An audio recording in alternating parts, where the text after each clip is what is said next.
Jangan saya dah ceritakan tadi, perundangan kita teruk. Masalah perundangan ni timbul kerana P kedua tu, Parlimen. Yang boleh buat undang-undang di Malaysia ni Parlimen je. Orang lain tak boleh buat. Tuan-tuan satu kota baru kumpul lah kat mana-mana pun tak setuju, tak boleh buat apa. Yang boleh ubah, yang boleh pindah, yang boleh perbetulkan keadaan ni hanya Parlimen. Hanya Parlimen saja. Dengan kuasa majoriti di Parlimen baru kita boleh ubah. Tapi tuan-tuan nak harap orang yang ada sekarang ni ubah.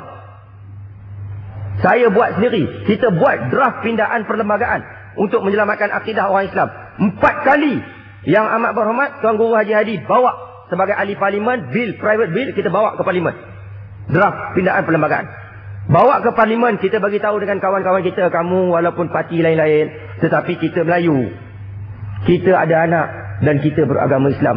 Marilah buat pertama kali orang Melayu bersatu di Parlimen, pindah perlembagaan untuk menyelamatkan agama orang Melayu. Kita ingatkan dia orang Melayu, dia akan sama dengan kita. Sampai kat speaker bangsa Melayu, belum sampai kat Parlimen, baru sampai kat speaker, kena buang. Tak bagi baca. Bila tak bagi baca, kita bangun dalam Parlimen, kita kata, ya Tuan Yang Dipertua, kita mahu supaya draft pindaan perlembagaan itu dibaca dalam Parlimen. Dan kita cukup yakin rakan-rakan kita di seberang sana akan sokong kita. Tiba-tiba speaker kata, bacaan tidak boleh dibuat kerana saya telah tolak. Kita ingat orang-orang seberang sana akan bangun menentang. Rupanya dia tepuk tangan. Dia tepuk meja. Dan dia bu Ustaz Hadi. Bu. Dia tidak tahu yang dia bu itu ialah draft untuk menyelamatkan akidah anak-anak dia sendiri. Puak-puak ni, bab ini dia boleh bu kita. Dia tak ada sensitiviti nak selamatkan akidah orang Melayu, tak pernah ada pada mereka. Masalah mereka jadi begitu sebab P3 tu, pimpinan dia. Nak harap perubahan macam mana kalau pimpinan maki hamun ulama, hina Rasulullah, hina hukum Allah, tolak hukum Allah.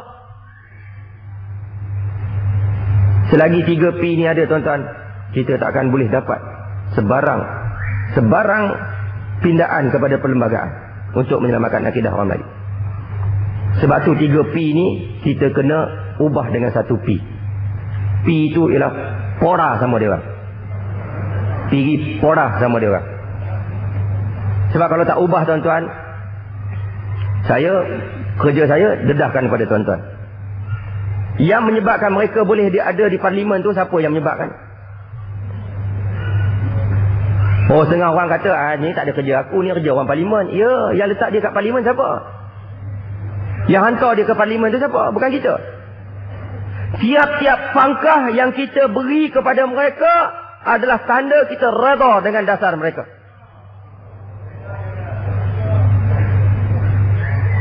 Tiap-tiap pensil yang kita angkat, yang mengangkat mereka menjadi pemimpin kita, melaksanakan dasar yang anti-Islam ini, kita punya saham di akhirat nanti. Allah akan tanya kita. Allah akan tanya. Sebab itu kita kena perbetulkan perkara. Jangan ingat takat angkat pensil itu tak ada apa-apa pada kita. Jangan cemarkan tangan yang mengangkat syahadah tu dengan memangkah pokok yang tak mau kepada Islam.